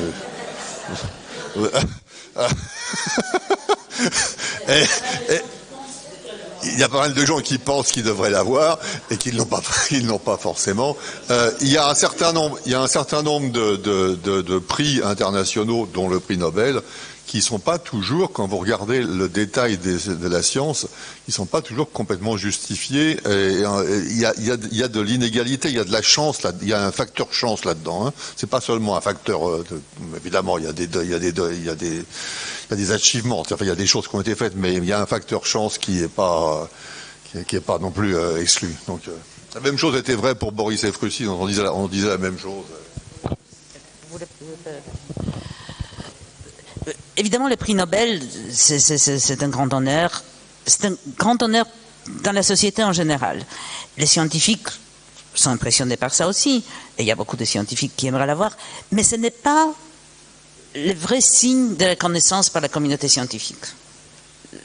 Donc, tout près des prix Nobel, pas tout près des prix Nobel, je n'en sais rien, mais Piotr était véritablement très reconnu dans la communauté, et je pense que c'est ça qui compte.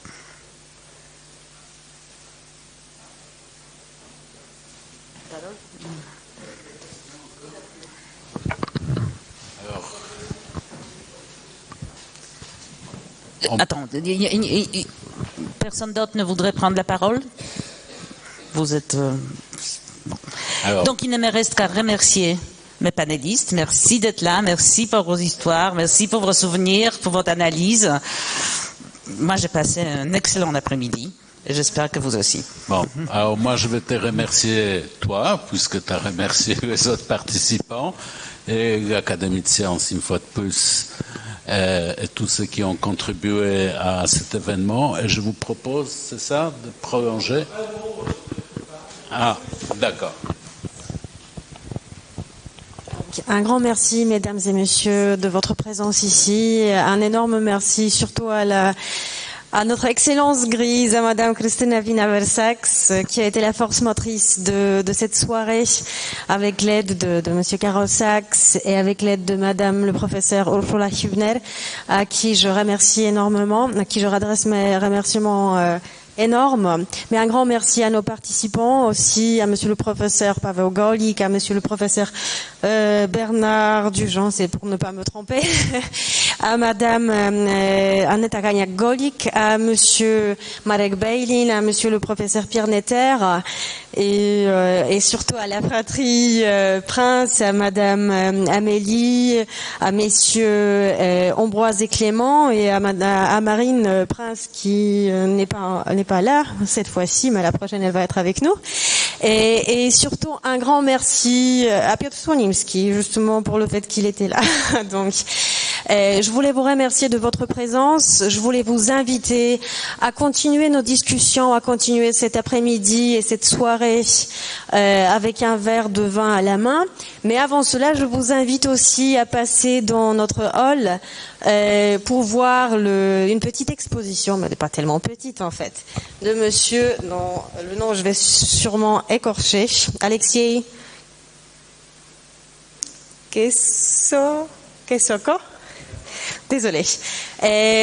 Dans l'exposition, nous avons un énorme plaisir d'accueillir dans notre centre Monsieur Kesoko est diplômé de l'école polytechnique de Wrocław en physique, donc c'est un peu proche probablement à ce que Monsieur le professeur Słonimski faisait. Mais comme vous allez le voir, c'est une exposition concernant l'art, parce qu'il étudie maintenant à l'Académie de Beaux-Arts en art graphique. Et depuis l'âge de 17 ans, il a reçu énormément de prix pour son travail. Et surtout, il a reçu le prix qui était la publication de son affiche pour l'une de nos colloques, Nouvelle Utopie en art. Et donc je vous invite justement à passer dans notre autre salle en passant par le hall. Mais surtout, un énorme merci à la science, à vous tous et à monsieur le professeur Piotr Słonimski. Un grand merci.